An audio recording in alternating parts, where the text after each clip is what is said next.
나무석가모니불 거룩하고 거룩하신 석가모니 부처님께서 설해 주신 더할 나위 없이 완벽하고 지극히 청정한 가르침 법을 쉽고 명확하게 풀어 펼쳐 보여주시는 순일 원장 스님께 감사 올립니다. 개정의 팔정도를 더불어 닦아 나가는 여정에서 모범을 보여주시고 힘이 되어주시고 의지가 되어주시는 순일선원 도반 불자님들께 감사 올립니다.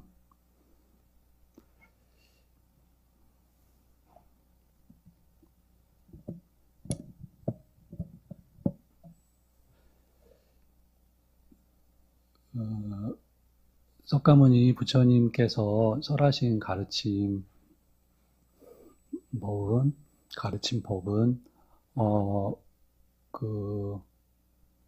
세상과 존재에 대한 말씀이시죠. 세상은 좀 공간과 시간과 공간으로 이루어졌고, 존재는 좀 부처님께서 오온으로, 몸과 마음으로 이루어진 것으로 말씀을 주셨고요. 부처님께서는 그 세상의 끝에 서셔서 세상과 존재의 소멸을 이루시고 다 알고 보시고서 그것을 선언하셨습니다.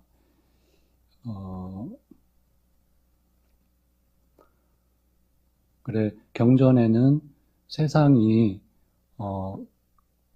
특히 이 욕계, 우리가 살고 있는 욕계의 세상이 시작하고 팽창하고 수축하고 머물고 하는 세상의 이치를 밝혀주셨고,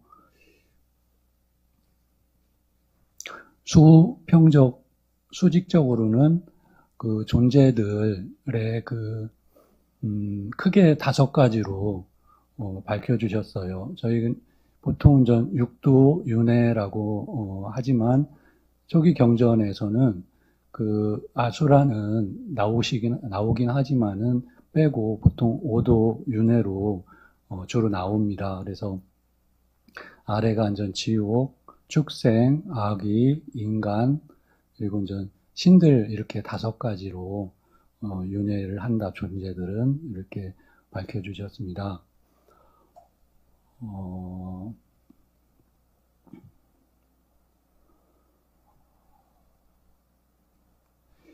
그러시고 부처님께서 당신께서 설하신 이 가르침은 명확하기 때문에 스스로 보아 알 수 있고 시간이 걸리지 않고 와서 보라는 법이고 향상으로 인도하고 지혜로운 자들, 현자들이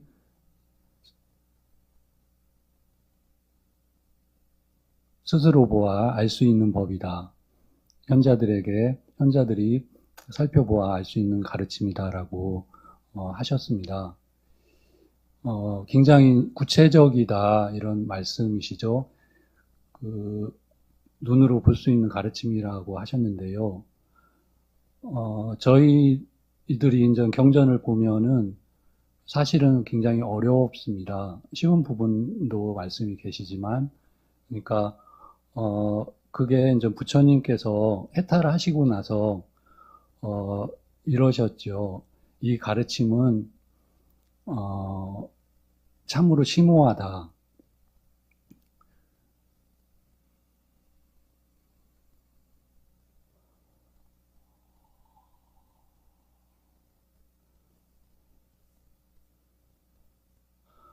참으로 심오하여 보기 어렵고 알기 어렵고 깨닫기 어렵다. 고요하고 수승하고 단순한 사유 생각의 영역을 넘어선 것이고 현자들만이 알아볼 수 있는 가르침이다 이렇게 말씀하시고서 사람들이 그 가르침을 이제 이해하지 못했을 때 당신께서 그런 것은 참 곤란하고 피곤한 일이다. 이러고서 오히려 처음에 법을 설하지 않을까 하는 쪽으로 마음을 기울이시다가 그 범천께서 법을 설해 주셔야 그, 그 존재들, 특히 인류가 점점 떨어지지 않고 추락하지 않고 향상할 수 있으니 법을 설해 주십시오 하고 간청을 드렸습니다. 그래서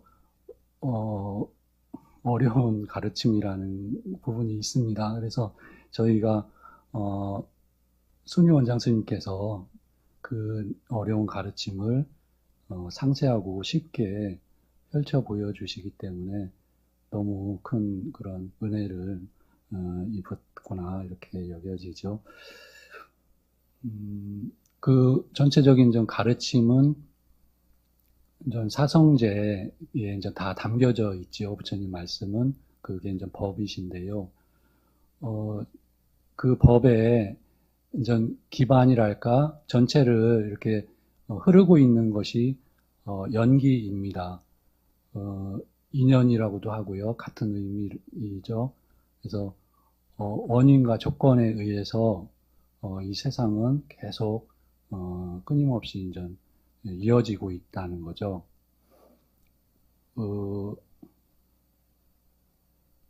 그 연기를 부처님께서 깨달으시고 이것은 참으로 심오하다. 이 연기는 그 연기를 깨뚫지 못하고 깨닫지 못하기 때문에 그 감각적 욕망에 이렇게 빠져있는 중생들은 실타래처럼 얽히고 그래서 그 윤회를 벗어나지 못한다 이렇게 말씀이 계십니다. 그래서 연기라는 게 좀 어떤 굉장히 깊은 의미가 있기도 하고요. 저희는 좀 불자님들은 다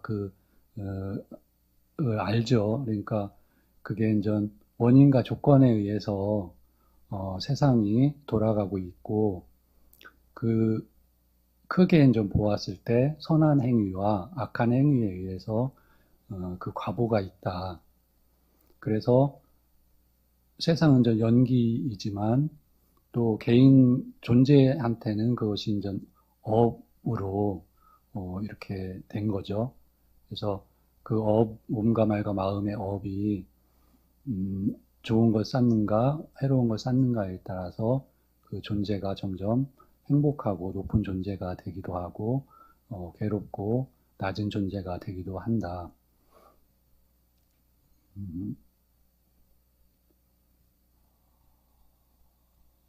예, 그래. 그 업이라고 하는 용어는 사실 좀 쉽기도 하지만 조금 또 뭐랄까 그 무게감이 커요.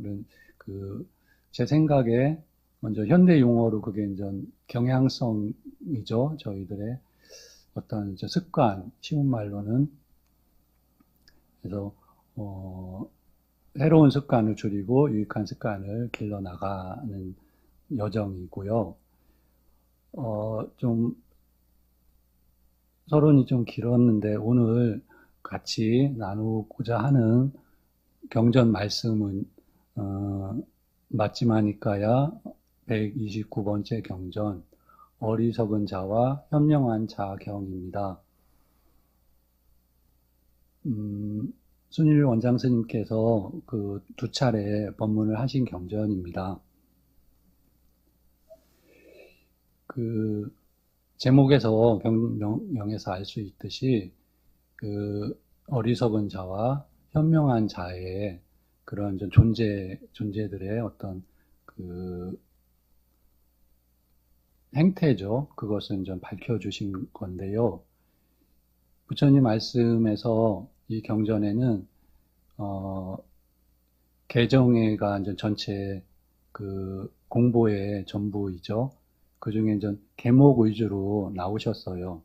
사띠, 삼매, 그 반야 이 부분은 경에는 전 거의 언급이 없으십니다. 그래 순일 원장 스님께서 부처님께서는 그 여정, 처음과 중간 여정에서는 일반 바른 정통 종교와 그 의미가 범주가 동일하다. 크게 보았을 때 그것은 바른 종교에서는 남을 해치지 말고 남을 도와라. 이것이 정통 바른 종교의 범주이다. 그런 자는 이번 생에서도 보람되고 행복한 삶을 영위할 수 있고 죽은 후에는 그 악처와 좋은 곳, 천상이 있기 때문에 좋은 곳에 간다. 그런데 이제 부처님께서는 그 너머로 세상과 존재의 소멸이 있기 때문에 그것까지 초월해서 해탈을 이루는 여정을 밝혀주셨죠. 그래서 이 경전에서는 그 일반 어떻게 보면 정통 종교의 범주 거기에 이제 한정되어서 부처님 말씀이 계셨습니다.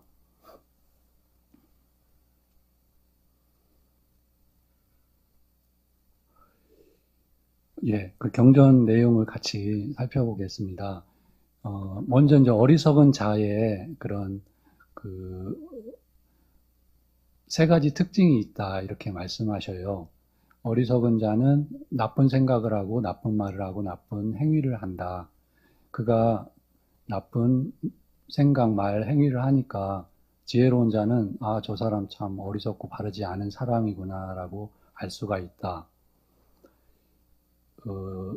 뒤에 이제 현자는 반대로 나오시죠. 그가 좋은 생각, 좋은 말, 좋은 행위를 하니까 지혜로운 자는 저자가 지혜롭고 현자구나, 바른 사람이구나라고 이제 알아볼 수 있다. 그래, 우리가 흔히 이제 가만히 있으면 중간이라도 간다 이런 속담 비슷한 말이 있는데요. 그것은 이제 그런 건 없다라고 저희가 이제 원장 스님께서 말씀하셨습니다. 왜냐하면은 우리는 좀 살아가면서 언행을 해야 되니까 거기에는 좀 좋은 언행을 하는가 나쁜 언행을 하는가 그 필히 그렇게 할 수밖에 없는 거다. 그래서 중간은 없다. 그가 그 어리석은 행위를 할 것인지 지혜로운 행위를 할 것인지 그것은 스스로가 안전 해야 나가야 되는 거죠. 그래서 그런 어리석은 자의 이제 세 가지 특성과 표상, 인상 그리고 이제 행위 이 세 가지가 있다. 이게 이제 아까 나쁜 생각, 나쁜 말, 나쁜 행위입니다. 그렇게 하는 자는 그 세 가지의 괴로움과 세 가지의 슬픔을 경험하게 된다 하셨습니다.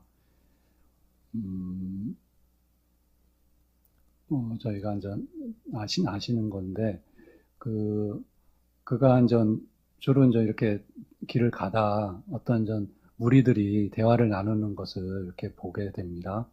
그러면, 저 사람들이 이제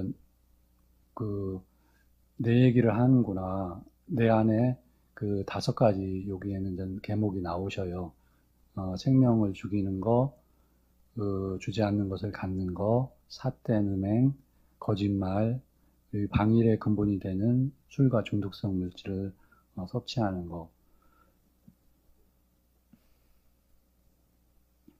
이러한 해로운 요소가 내 안에 있고 내 안에서 발견이 된다라고 알기 때문에 저들이 지금 나의 이야기를 한다라고 스스로가 이제 자괴감 같은 거죠. 그게 이제 우리말로 선입견입니다. 그들이 어떤 얘기 하는지를 잘 들어서 알 수가 있는데 그렇지 않고 그냥 이야기하는 거에서 저자가 아마 내 욕을 하는가 보다라고 이제 그런 선입견을 갖게 되겠죠. 그래서 이제 그는 괴로움과 슬픔을 스스로가 어쩌면 만들어서 경험을 합니다. 근데 이거는 좀 그래도 이제 그 본인이 잘 좀, 내가 잘못 알고 있었지 하면 좀, 이렇게 털어낼 가능성도 있지만, 두 번째는 그 죄를 지은 도둑을 잡아왔어요. 그래서 왕이 그 시대에 그 왕이시여 이자를 벌해 주소서 이렇게 이제 요청을 합니다. 그러면 그 경우에는 전 25가지로 그 도덕을 끔찍하게 벌을 하는 전 이야기가 나오죠. 그 시대에 이제 옛날이었으니까 뭐 거의 뭐 죽음에 버금가는 그런 고통이죠. 산채로 이제 껍질을 허물을 벗긴다든가 개한테 물린다든가 등등 이렇게 나왔습니다. 그런 것을 보면 그는 전 자기가 지은 그 죄가 있으니까 큰일 났다. 내가 걸리면 나도 저렇게 될 텐데 하는 그런 두려움과 그런 고통과 슬픔이 있다. 세 번째는 이제 이게 좀 더 굉장히 핵심적인 거죠. 그가 이제 의자에 앉거나 침대에 눕거나 땅바닥에서 쉴 때, 그가 지은 그 업들이 그를 붙들고 매고 붙들어 매고 덮고 휘감는다 이렇게 이제 나오셔요. 그러면서 비유로 높은 산봉우리의 그림자가 해질녘에 대지를 매달리고 덮고 휘감는 것과 같다. 그러면 그 악한 행위를 한 자는 이렇게 생각할 것이다. 나는 선업을 짓지 않았고 유익한 행위를 하지 않았다. 그리고 두려움의 피난처를 만들지 않았다. 나는 그 악한 행위, 그 잔인한 행위, 포악한 행위를 했고 그러한 행위를 한 자들이 가는 곳에 가게 될 것이다 라고 괴로움과 슬픔을 겪게 된다.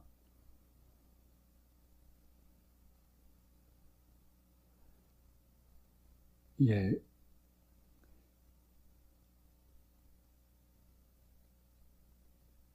예, 그렇게 되겠죠. 아예 전 드물게 뭐 전도돼서 자기 그 죄도 모르는 그 경우 수도 있겠죠. 음, 그러시고 하신 말씀은 그는 그 몸과 말과 마음으로 해로운 행위를 한 결과로 그 파멸처 불행한 곳, 처참한 곳, 악처의 지옥에 떨어진다 이렇게 이제 결론을 내십니다. 음, 그러시고 그 바르게 말하는 자가 이건 전 진실된 말이라는 말씀이시죠. 바르게 말하는 자가 말하기를 절대로 바라지 않고 원하지 않고 마음에 들지 않는 것이 바로 지옥이다라고 하는 것이 바르게 말하는 것이다라고 하셔요. 그거는 저 지옥의 괴로움은 비유로도 하기가 어렵다. 제자 스님께서 그러면 그렇지만 비유로 들어주십시오 이렇게 요청을 하시니까 그래 비유를 들어주겠다 하시면서 그 아까 전 죄지은 그 강도죠 도둑을 그 신하가 이자를 어떻게 할까요? 하니까 이제 왕이 100개의 창으로 100번이죠. 창으로 100번을 찔러라 아침에 그런 명령을 내리셨어요. 그 경에는 이제 나오지 않지만 그 내용 제가 여기 볼 때는 죽이지는 말고입니다. 그래서 100번을 찔렀는데 안 죽을 정도로 이렇게 나온 거는 제 생각에 가능성은 있겠죠. 찌른 데를 또 계속 찌르면은 죽지는 않겠다 이런 생각이 들었어요. 그렇지만 뭐 거의 죽음에 가까운 그 괴로움을 겪을 거고 점심때 돼서 마찬가지로 아직 살아있다고 이제 보고를 받고는 100개로 100대를 찔러라 저녁에도 요 괴로움이 이렇게 말씀하신 다음에 이제 주먹만한 자갈을 드신 다음에 그가 겪는 이 괴로움의 양이 이만하다면은 지옥에서 겪는 고통은 히말라야 산과 같다, 크기가. 어, 그렇게 말씀을 하시면서, 전 지옥에 대해서 전 직접, 설명을 하셨습니다. 지옥에 대해서 한 6, 7가지로 그 지옥지기가 그 사람 죄인을, 어, 혹독하게, 이렇게 이제 아까 그 왕한 거 이상으로 훨씬 좀 잔혹한 그런 형벌을 가하죠.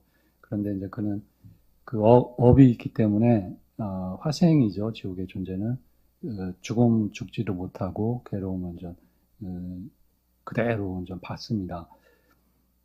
그래서 완전 이제 거의 7, 8가지 그 형벌을 받고 끝났나 이렇게 이제 생각할 때쯤에는 그 대지옥에 그를 집어넣는다.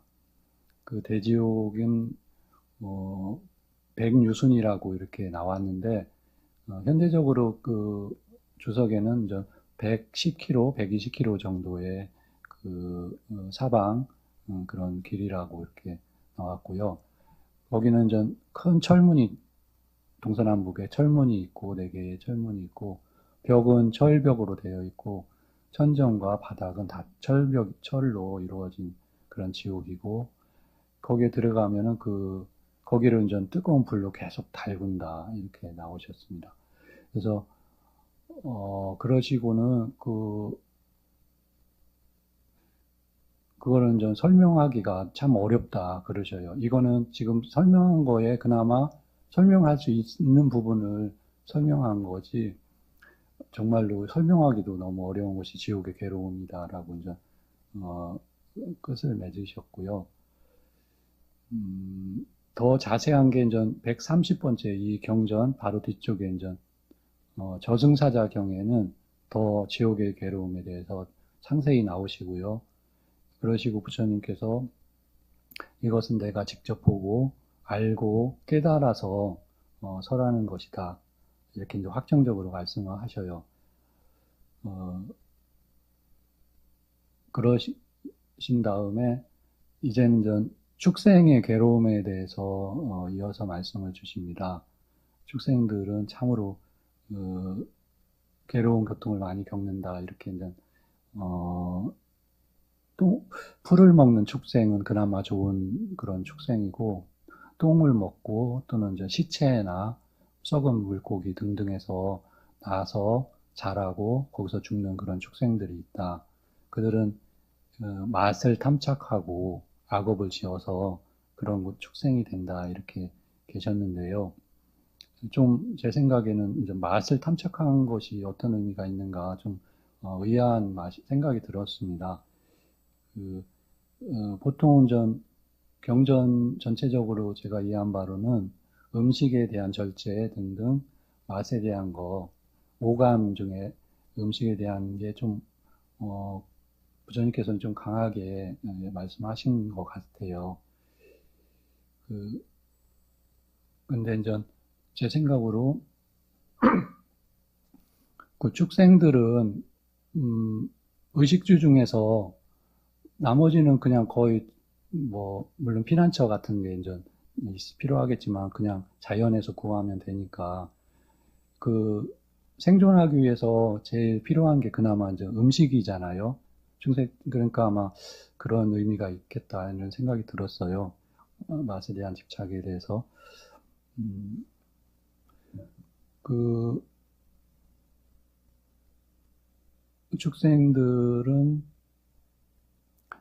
지금은 간략히 설명하신 것도 마찬가지로 축생들이 겪는 그 괴로움은 설명하기가 참으로 어렵다 이렇게 또 말씀하셨는데요.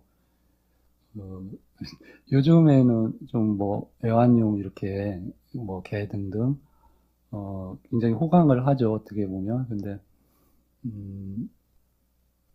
그거는 어떻게 보면 순간이겠죠. 계속 축생으로 윤회하는다고 하면 참 괴로울 거다 이렇게 전체적으로 그렇게 여겨집니다. 그리고 아기에 대해서는 이 경전에 나오진 않으셨습니다. 아기는 그 괴로움이 다른 경전에는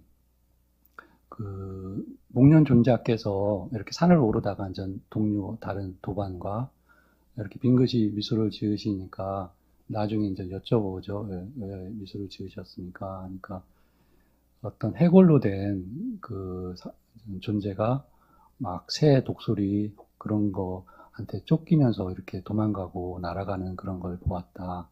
그는 전생에 도축업자였다. 이런 말씀 또는 음, 창으로 된 털이 난 그런 존재, 칼 또는 바늘 등등으로 스스로를 찌르고 막 쫓기고 하는 그런 존재들을 보았다. 이렇게 나오시죠. 그러니까 그 아기는 보통은 좀 축생보다는 높은 존재로 이렇게 나오니까요.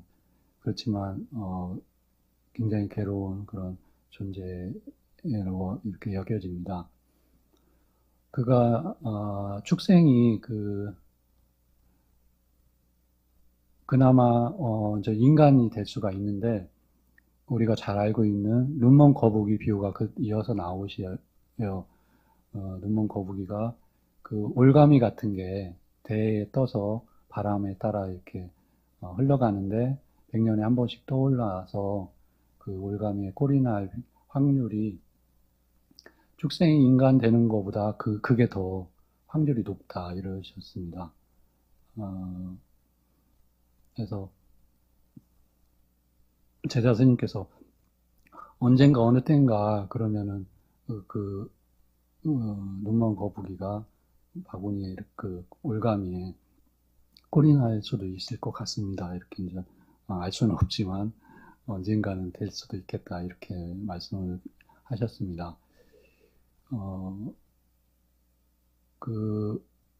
그래 그 다음으로는 아까 지옥이나 이제 축생이 인간으로 이제 어떻게 이제 업이 다해서 오는 경우 수가 있는데 그는 이제 아주 이제 비천한 가문에 태어날 거다.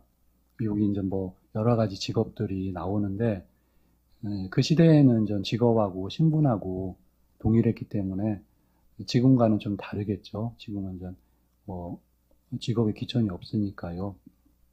네, 그 시대에는 이제 가장 이제 비천한 가문 또는 좀 못생기고 기형이거나 불구거나 등등 최악의 열악한 존재이고 사람으로 오더라도 뭐 의식주를 구하기가 너무너무 어렵고 그런 그는 역시 또 몸과 말과 마음으로 악한 행위를 함으로써 지옥에 떨어진다.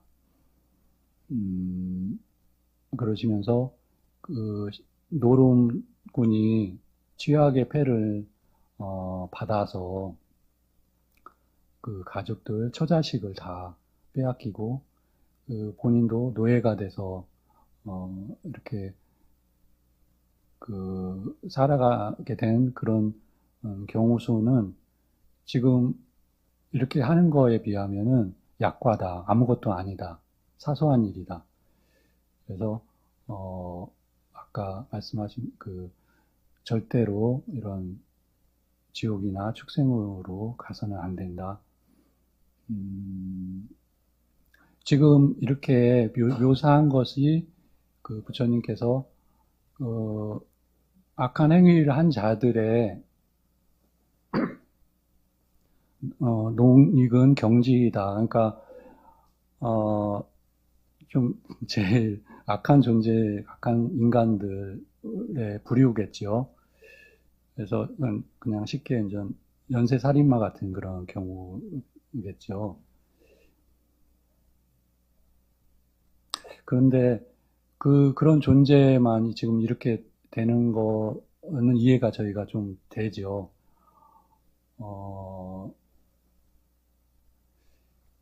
다른 경전에는 인간이 죽어서 다시 인간으로 오기가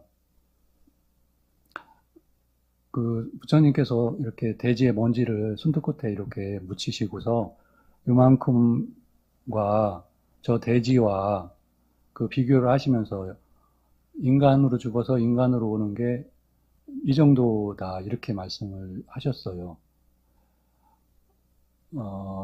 인간으로 죽어서 축생과 아기 축생 지옥으로 하는 존재는 훨씬 많고,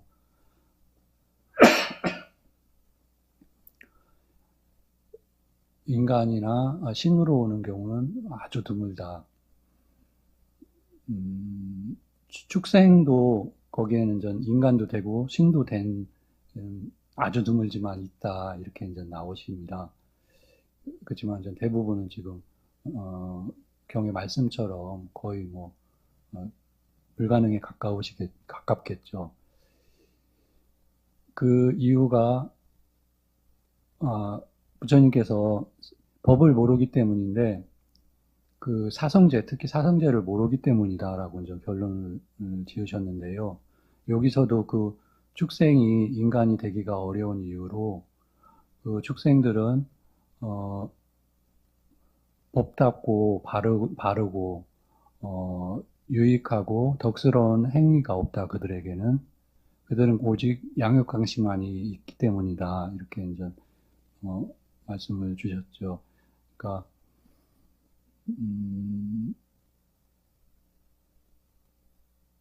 예, 그 이치가 완전 저희가 잘 이해가 됩니다. 예, 지금까지 어리석은 자에 대해서 부처님 말씀 주신 거, 그 다음에 이제 현명한 자에 대해서 부처님께서 현명한 자의 세 가지 특징과 인상, 그리고 이제 행위가 있고, 그것은 몸으로 좋은 생각, 마음으로, 몸으로, 말로 좋은 생각과 말과 행위를 한다. 그가 그렇게 좋은 행위를 하니까 지혜로운 자가 그가 현명하고 바른 사람이구나 라고 알아볼 수가 있다. 그는 세 가지의 그 행복과 기쁨을 경험하게 된다.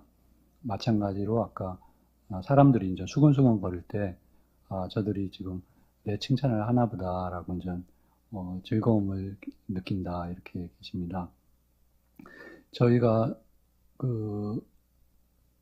그렇게 얘기하는 거 듣는 것뿐 아니라 일상에서 제 생각에 그게 굉장히 많죠. 오해를 하거나 스스로 선입견에 잡혀서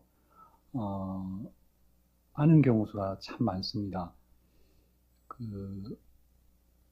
본인도 곤란하고 상대도 곤란하고 그런 경우 수죠. 그러니까 부처님께서는 그래 견해를 다 버려야 된 그 여정을 다 설해 주셨는데 일단은 물론 바른 견해로 공부를 짓지만은 견해를 좀 줄여나가는 여정이다. 견해의 위험성을 많이 경전해서 말씀을 주셨습니다. 그래서 좀 정신을 바짝 차려 저희가 신전 사띠이죠. 그래서 그게 있는 그대로를 보려는 그런 노력이 일상에서 필요하겠죠. 그렇지만 몸과 말과 마음으로 한 것은 경전에 나온 것처럼 그 존재한테는 왕이다. 그래 경에 안 나오지만 우리가 생각하는 의근이죠. 만호는 그 상대적으로는 노예라는 의미로 이해가 됩니다. 그러니까 본인은 우리가 다 즐겁고 행복하고 싶은 마음인데 그 안에 위냐냐 현대의 무의식에 저장된 정보에 의해서 그 강제로 경험할 수밖에 없다. 이렇게 경전과 원장스님 법문에 나오십니다. 아까 마찬가지로 그 왕이 죄인을 고문하는 것을 보면서 내 안에 그런 요소가 없고 발견되지 않는다 하면서 안도감과 행복을 느낀다 이렇게 나오시고요.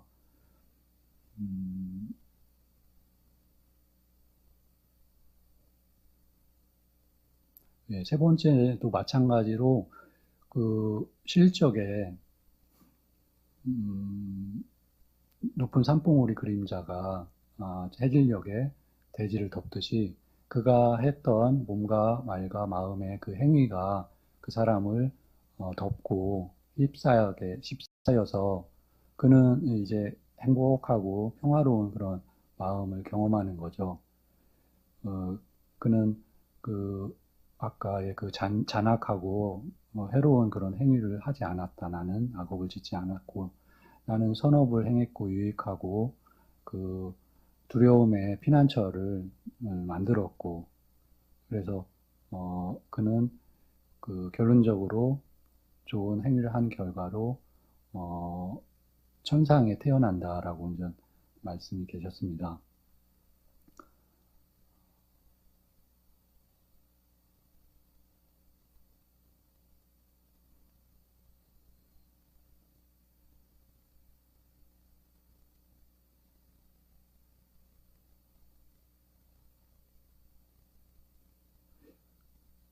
예, 그래. 천상은 좀 부처님께서 무조건 마음에 들고 원하고 바라는 것이 있다면 바른 사람이 말하기를 천상이라고 해야 한다. 이렇게 이제 말씀이 계셨습니다. 제 생각으로 좀 이렇게 말씀드리면 무조건 가야 한다. 이렇게 여겨지는 말씀이시죠. 천상은 무조건 가야 된다. 어, 물론 좀 공부를 더 지으실 분들이 더 높은 천상에 가실 수 있겠죠. 그래, 이제 천상의 그 행복을 비유하기도 어렵다. 이렇게 하시니까 스님께서, 제자 스님께서 비유해 주십시오. 그래, 비유를 들어주겠소 하면서, 전륜성왕의 비유를 드셨죠. 전륜성왕은 전 다른 경에 좀 많이 나오셨습니다. 인간 중에서 가장 훌륭하신 분으로, 이제 7가지 일곱 가지 보배를 이제 갖추시고, 4가지 성취를 구축한 분이다라고 이제 나오셨는데요. 그 7가지 보배는 그 윤보를 이끌고 이제 거의 이제 세계를 지배를 하시는 분이죠. 윤보, 코끼리 보배, 말 보배, 보배보, 그 다음에 여인보, 장자보가 완전 재정을 담당하는 신하, 그리고 이제 그 주장 신보라고 해서 그 국무 대신 국무총리 같은 분이 알아서 또 나라를 잘 다스리는 분이시고요. 4가지 성취는 그 너무너무 훌륭한 용모를 갖추시고, 그 다음에 건강하고 긴 수명을 갖추시고, 예, 수명과 그 다음에 이제 건강, 마지막이 이제 그 매력을 갖춘다 이렇게 나오셔요. 거기에 이제 신하들이나 사람들은 그 전륜 상황을 조금이라도 더 보고 싶어 한다. 그래서 그분은 이제 형이하학적인 재물, 재산, 명성, 명예, 행복, 그리고 마음의 평화를 다 갖추신 분이시고요. 그 행복을 이제는 아까와 마찬가지로 주목많은 돌을 들어서 전륜성왕이 갖는 행복은 이만큼이라면 그 히말라야 산의 그 크기가 천상의 행복이다라고 이제 비교를 하시면서, 그렇지만 이거는 그냥 대략 비교한 거지 비교가 사실은 불가한 거다 이렇게 이제 말씀을 주셨습니다.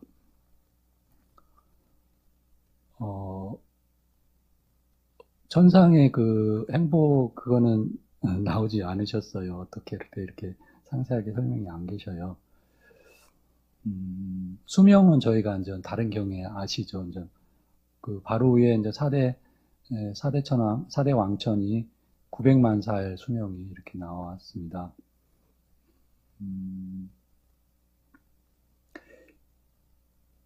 그러시고 이제 그 지혜로운 자가 몸과 말과 마음으로 그 선하고 유익하고 바른 행위를 한 그 과보는 그 인도의 이제 노름꾼이 최고의 패를 얻었기 때문에 뭐 원하는 대로 다 완전 그 갖춘 거죠. 최고의 패를 얻은 거에 비교하면은 천상에 가는 거는 이거는 음, 비교가 안 되는 거다. 사소한 거다. 그렇게 이제 끝맺으셨습니다. 저희가 사실 이제 많이 들어서 아시는 말씀인데요.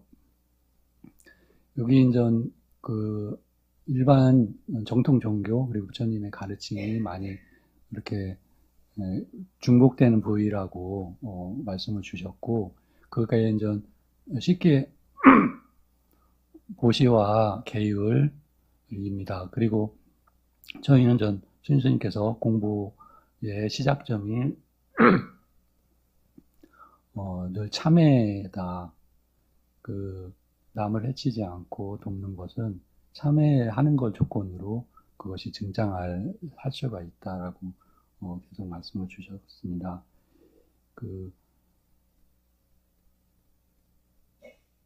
예. 그리고 이제 남을 해치는 거는 여러 가지지만 특히 이제 화는 내서는 안 된다. 화를 내는 건 나와 상대를 필히 해치게 된다. 그래, 화를 참아서 다른 사람의 허물, 다른 사람이 나를 좀 해치더라도 그때 그 참는 자는 그는 전 고귀한 존재가 된다라고 말씀 주셨어요. 그게 이제 너무 어렵지만 그 고귀한 존재가 되기 위한 보상으로는 오히려 사소한 거다 이렇게 이제 머리로 이해가 됩니다.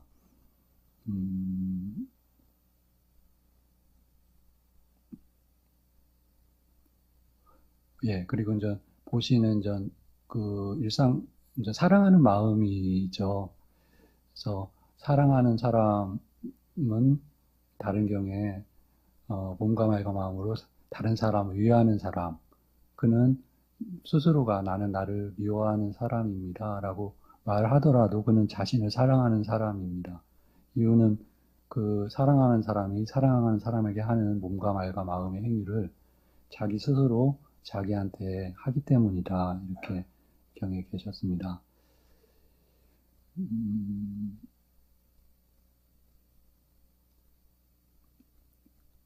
다음 주 토요일에 이제 부처님 오신 날, 거룩하신 부처님 오신 날이시고요.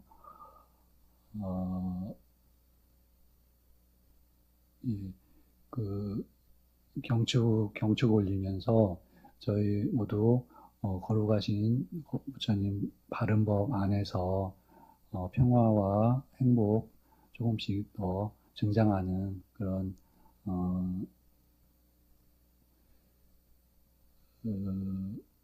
실천을 조금씩 해 나가도록 같이 다짐하겠습니다. 나무석강립을